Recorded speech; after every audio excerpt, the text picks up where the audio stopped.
having access to understand that there may be provisions within contracts that prevent an audit, or maybe only allow you to audit certain revenue codes or certain areas. You really have to ask as a fiduciary if you are then acting in the interest of the participants by agreeing to that. And again, the transparency movement's really helped us be able to ask those questions and actually get answers. Welcome to ClaimTalk. Thanks for joining us today. My name is Danielle Young, and I have with me today Cynthia Swanson and Amy Pellegrin. And today's topic is going to surround the idea of being a fiduciary of your healthcare plan. And we're going to spend a lot of time talking about auditing claims and why that's important. And we're also going to touch a little bit on how fiduciary responsibility has developed over the last several years and how currently employers should be a little bit more cognizant of their fiduciary responsibility and how seriously they're taking it and how they're approaching their plan. So before we jump in, I want Cynthia to tell us a little bit about her background. Well, thanks. And I really have enjoyed all aspects of my healthcare career. It seems like I started off early doing nursing. So I did work a couple of years in a hospital in Kansas and did medical surgical nursing, OB, labor and delivery. And I found early on that really the coding, the billing, the aspects of auditing and compliance was really my passion and where I really have enjoyed those years. And so from my nursing days, I then went to Blue Cross and Blue Shield, and I did do auditing for the commercial side of the business as well as Medicare, and spent 4 years in the Medicare area. We did all of the fair hearings and appeals. We did all the claims processing, and really a nice area of takeaway for me was working with the Office of Inspector General. We did do a lot of fraud and abuse cases, and I learned from the OIG that there are some bad actors out there. And so that's been interesting to know that that really does exist. So trying to look at the fraud and the abuse and the waste that goes on, that is real and it does happen. And so I think just being and doing due diligence on our part, that has been a nice fit. So getting to come to ClaimTalk was fun for me. When I talked to Amy and Bruce, they were the ones that kind of got me interested in thinking I have another chance to have an opportunity for a different piece of healthcare puzzle, as I always call it. Healthcare is very large and there's lots of pieces to the puzzle. So I was able to learn more about reference-based pricing, which I thought would be interesting and nice. And then I really did like that audit piece. I've been ringing the bell for audits for a long time, so that's very appealing to me. And it's been fun being at ClaimTalk, getting to oversee our audit team. Awesome. Excellent. Yeah, we're lucky to have you. And we also have with us today Amy Pellegrin. Amy's been on the podcast with us before, so give us an abbreviated version of your history for the listeners that might not have heard it the first time. Thanks, Danielle. I'm Senior Vice President and Chief Legal Officer. An abbreviated version for today's podcast, I would say, overseeing the legal department, the fiduciary aspect of our program is can't be understated for both our clients and for the program. And so, of course, we're always scrutinizing what we can do better to make sure that our clients are taken care of from a legal perspective. Yeah, absolutely. And something that we were talking about recently that's interesting around the idea of fiduciary responsibility that I don't know that all of our listeners might be aware of is the fact that when you sign a Form 5500 as a plan sponsor, you as the human, so if you're the HR director, the CEO, the CFO, that is signing that form, you are also taking personal liability for the fiduciary care of the plan. Do you want to elaborate on that a little bit? So there was a lawsuit earlier this year that I think probably most of our listeners have heard about, the Johnson & Johnson case where an employee sued their employer health plan sponsor for breaching their fiduciary obligations related to pharmacy costs in that particular lawsuit. And in that, there were individuals who are actually named. And I think that brought to light the reminder that it's not just the employer who may have liability, but there could be individuals as well who are taking on that fiduciary responsibility for the employer in their capacity as those employees.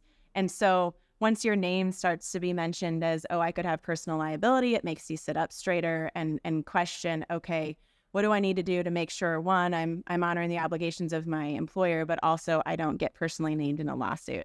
So that's definitely brought to light that conversation a bit more. Also, I think that, the Consolidated Appropriations Act, which was signed in December 2020, It's taken a little bit of time to see the practicality of that come into litigation, but that's really what we're seeing this year in a number of lawsuits that have arisen. And what the CAA, as it's referenced, has done is it's really enhanced the visibility into the health plan that employers had that they didn't before. And so what used to be many obstacles and hurdles for employers to gain access to the information that would ensure that they're meeting their fiduciary obligations, we've now taken that away. The law requires that the vendors then provide that to the employers. That also means the employers have to pay attention and actually do something with that information. So I think those are the two things that are going on. It's a good thing. There's increased data, there's increased access, there's visibility, but now the pressure's on the employers to make sure that they're doing something with that information to meet those obligations. Yeah, it's so interesting to me. I was talking to a broker that's been in the space for 50 years at our Harvester event a couple of weeks ago. And he said to me, there's two big things that happened while I was working in healthcare, ACA and the CAA. And I thought that was really interesting that he likened the CAA to the changes that brought about to the industry from ACA. Cynthia, do you want to talk to us a little bit more about how the environment has changed in recent years? Sure. Well, I think the complexity has always been there. Healthcare has a lot of different aspects to it, and you just kind of referenced some of the rules and the laws and the regulations trying to stay current. In the coding and the billing side, there's always code changes every year, whether those are procedure codes, diagnosis codes. There's just a lot of rules and regulations. And I think one of the biggest challenges for a lot of providers on the provider community side is just trying to stay current with all that information, that they implement that they have an ongoing compliance program, and staying abreast of everything. It takes a lot. So Yeah, it does. You talked a little bit earlier about fraud, waste, and abuse. And in previous conversations, we've really focused in, I believe, on the abuse portion of that. Do you care to give us a couple of examples of what we mean when we talk about abuse? Sure. I think there is fraud, which is kind of a strong word when you use fraud. That really is criminal intent. There's fines and sanctions that go along with that generally. Abuse is probably the other thing that, to me, abuse is that we're coding and billing and going against the grain of the rules and the regulations that are that coincide with that. So we do see a lot of abuse in just billing. If you think about the claim form, there's always two different kinds of claims forms that we look at every day, and CMS 1500 or the UB04. And both of those, if you were back in the paper world, you flip those over, all of the attestations are there to say that as a claim is being submitted, that information needs to be accurate and true. And when it's not, they're also on the back of the form and the fine print are all the regulatory laws, penalties, fines, and sanction language. And so it really is important that when you're looking at those claims, that information is truthful and accurate to the best of everybody's filing ability. So we look at things such as all of the different claim fields. We look at quantity units. We see a lot of errors in quantity units that are billed. We see the wrong kind of claim form used. Hospitals are billing for physician services that should go on a different claim type. They shouldn't be billing for physician services, period, unless they have an exception to the rule, which is critical access hospital. They get to do that. So there's just lots of different things that we come across every single day that we're trying to actually, our eyes are on those claims. We're auditing, and we're looking for anything that we believe is going to be billing errors and a compliance concern. Yeah, I do want to take a moment to highlight the fact that Cynthia would never toot her own team's horn in this way. But our claims auditing team has over 250 years of experience collectively. There are 8 people on your team. Is that correct? That's correct. That are really working on a day-to-day basis to counteract the sort of set it and forget it mentality that lots of people have around processing claims or managing and overseeing the assets of their plan. So I think that's really notable, remarkable. One of my favorite examples you give is talking about units, number of units. Can you think of a specific example you've seen recently around number of units, a mistake that was made in that regard? Easy answer there, Danielle. Actually, quantity units, all of the drugs that anybody bills is based on dosage and how much you're going to give of that drug. So we look at a lot of claims on those J-codes, quantity units. We look at units on an ambulance. One of our auditors had noticed that we had an ambulance claim billing for 350 miles of air ambulance mileage in the state of Florida. Well, the state of Florida, if you look at its width, it's really not that wide. And we thought 350 miles going from hospital A to hospital B, that just looked, the red flag goes up to our team when we see things like that. And so we looked, we asked for medical records, we got the ambulance trip report, found out that they had gone 35 miles, not 350 miles from hospital A to hospital B. So there's just savings that we can try to say. There's, data entry errors happen all the time. There's a lot of claim field on those forms to fill in. It's all numbers. And so it's very easily to, keystroke an extra number there, which then we look at and we can say, nope, doesn't look right to us, that old smell test and look test. And a lot of times we might have to reach out for records or try to confirm and see if that is accurate or not. And when it's not, then we can do something about our pricing. We're going to price it on 35 miles, not the 350. Yeah. And I would just add, those typos, those probably don't rise to fraud, right? Fraud is repetition, pattern. There's really that intent. But that doesn't change the fact that someone has to be gatekeeping and keeping an eye out for those errors. And so even if there wasn't an intentional error made by the hospital, so often we hear about auto adjudication, we hear about audit thresholds, we hear about technology, the different pieces of technology that are in place. And so often the marketing behind all of those revolves around how quickly we can turn around claims. And it almost always takes the human element out of it. And long ago, that seemed to be the selling point. It seemed to be that that's what everybody wanted. And I know that often we would sound somewhat alarmist because it's the status quo is not meeting your fiduciary obligations. The network arrangement is not. You are violating your fiduciary obligations by doing this. And that's because we always knew from day one that we were going to have this fiduciary program and that the audit piece was going to be a huge part of that. The technology programs that are in place, they can scrub and they can find certain errors, but having that human element on that audit piece is so crucial because you're not going to catch all those errors otherwise. And that's why, in our program, for example, our audit criteria for hospitals is every single hospital claim. In a lot of network environments, you may see that threshold be 100,000. It may be 50,000. Just think about the number of errors that the plan is letting through as a result of that, and whether that actually meets their fiduciary obligation to just auto price those and think maybe they'll recoup them later, which will then, of course, be an additional fee. Right. Yeah. What would you say, I always like to ask this question, what would you say in your practical experience is the percentage of hospital bills that include at least one error? Well, there's a lot of different numbers that are out there and exist, but I do think that just the number is high because of all of the complexities of that claim, trying to get it accurate and correct the very first time in. So percent-wise, we see a pretty high ratio of different things that we can just spot. And as Amy alluded to, it is our eyes that catch that. There is software edits and audits. We have a lot of those just like everybody else does, but I really do think it's our team and our eyes that are actually looking at that. The experience on our team, I always think of just our group being very competent. They're all qualified. They're all credentialed.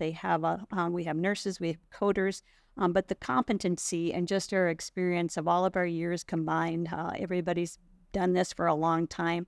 And I think the other just piece of that is that we just have a passion and a drive. We feel really good about trying to save our members and our plans those healthcare dollars. And by doing that, it just all comes together and makes it a nice fit for us. Yeah, absolutely.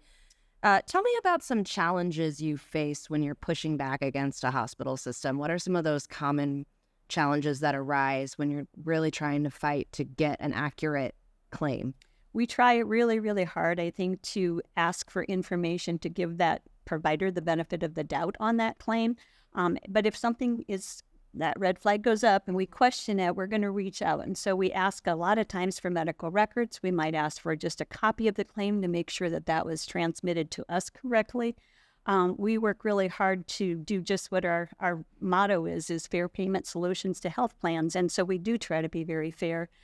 Sometimes they just don't send us the documentation. They don't follow through. We reach out again. And so I think we're very good about trying to get the information to be able to price properly and correctly. And if we don't get that, then okay, we're going to, put a 0 in there until we get that information. So I'm not so sure it's so much pushback. It's really hard to get sometimes that information, even though we send out those requests and we work hard to try to get it. We don't always receive it. So sometimes just the lack of getting that information, which is really no different when you look at Office of Inspector General, you look at Medicare audits, all of that is public information. And their number one error is because of lack of receipt of information. Everybody's trying to get this information to validate a claim, and it's just that the unwillingness of the different providers out there not sending it.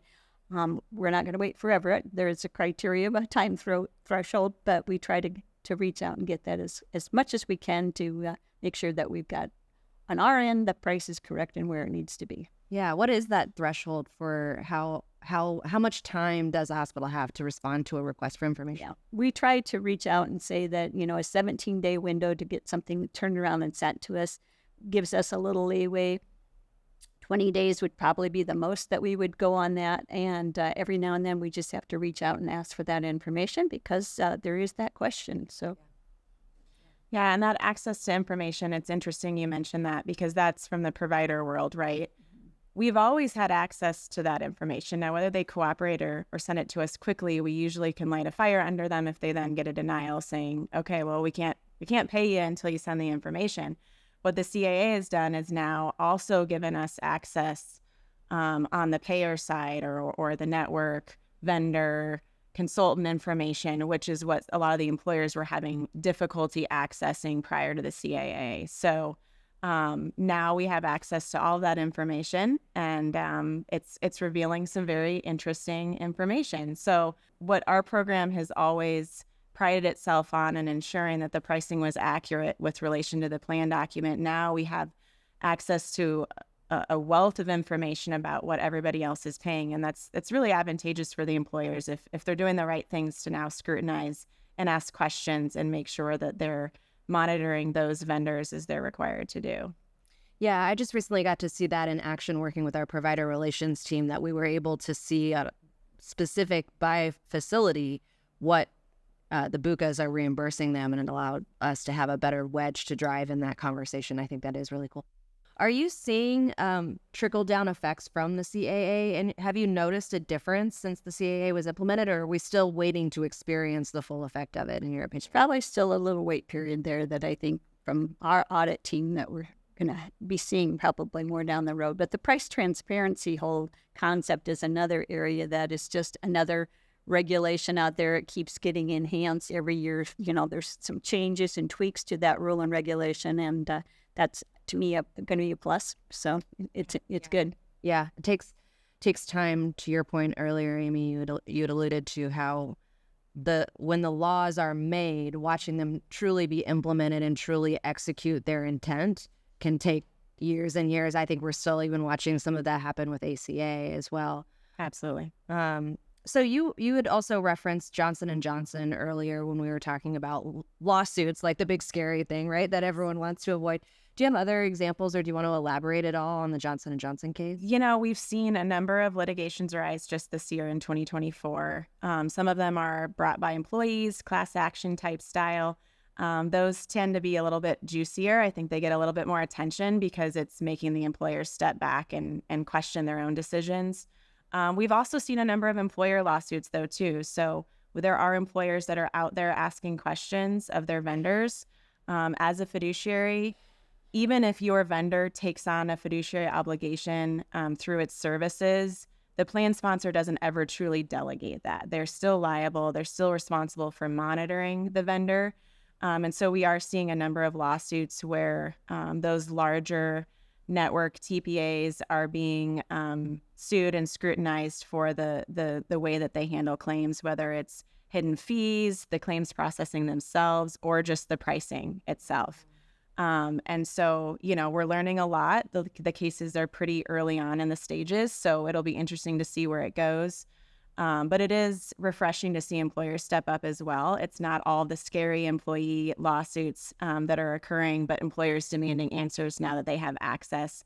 Or if they haven't received the access yet, they now have a law that they can actually stand on and demand that information. So there has been a variety. 2024 has been a big year from a litigation perspective. We're still pretty early on in the procedural steps. So there's a lot to come, and we'll see a lot come out through discovery. Hopefully some of that becomes public so we can all learn from it as well. Yeah. Do you think that most of the lawsuits of this nature will eventually be settled rather than actually? I mean, most litigation is settled. Okay. I'm sure that all the parties are passing along protective orders and confidentiality agreements. So there'll be a lot going on behind closed doors. The Johnson & Johnson case is interesting in part because the plaintiff herself has a health policy background. So she's in a great position to understand her suit and why what they're alleging is so powerful and making other employers take note. Yeah, I think what's interesting is what we're kind of realizing and uncovering in this process is that by doing what we've always done, by following the status quo, we're really not meeting our obligations as fiduciaries of our plan. That's something that we're really passionate about, making sure the market understands, is that doing what you've always done is really the bare minimum. And moving forward, we're going to have to take a finer toothed comb to our claims and to our plan assets to make sure that we're getting to the bottom of it. Well, and I think that another point is, I mentioned earlier, you can't truly delegate your liability. You also have vendors who don't act as a fiduciary. And in those situations, you really need to be scrutinizing not just the processes themselves. As a fiduciary, you have to have a prudent process in place to make sure that you are, providing those benefits in the sole interest of the participants. And that prudent process is a big part of that. So if you are hiring a vendor who is not a fiduciary, you then now also have the responsibility of monitoring them. You always had it, even if they are a fiduciary. But buyer beware, right? If they don't have that liability on their shoulders and you're taking that on yourself, and as the employer, you may not be the expert in how to process claims. Certainly, we don't expect our employers to have a team like Cynthia's to be able to watch their claims. And so again, the old selling points of auto adjudication and the different pieces of the puzzle that now we should step back and question. Maybe that's not in our interest. Maybe that's actually a violation and a problem for us. And asking those questions to make sure that the plan is running prudently. Yeah, I want to reiterate something that you said around hiring a reference-based pricing vendor to manage your claims on your plan that is not a fiduciary, that you as the employer are taking on that risk of their work. And I'm assuming most employers are not experts in reference-based pricing or have any understanding of claim auditing, much less how important it is and much less to the detail that your team does it. So that's something to keep in mind. And another thing that comes up, what does audit mean? If you're being told your claims are being audited, ask questions about what that actually means. Cynthia and her team are so skilled at the audit process that we've actually been asked from a number of our stop loss carrier partners to review claims that are not a part of our reference-based pricing program. And it's because of the human nature and the expertise and the thoroughness.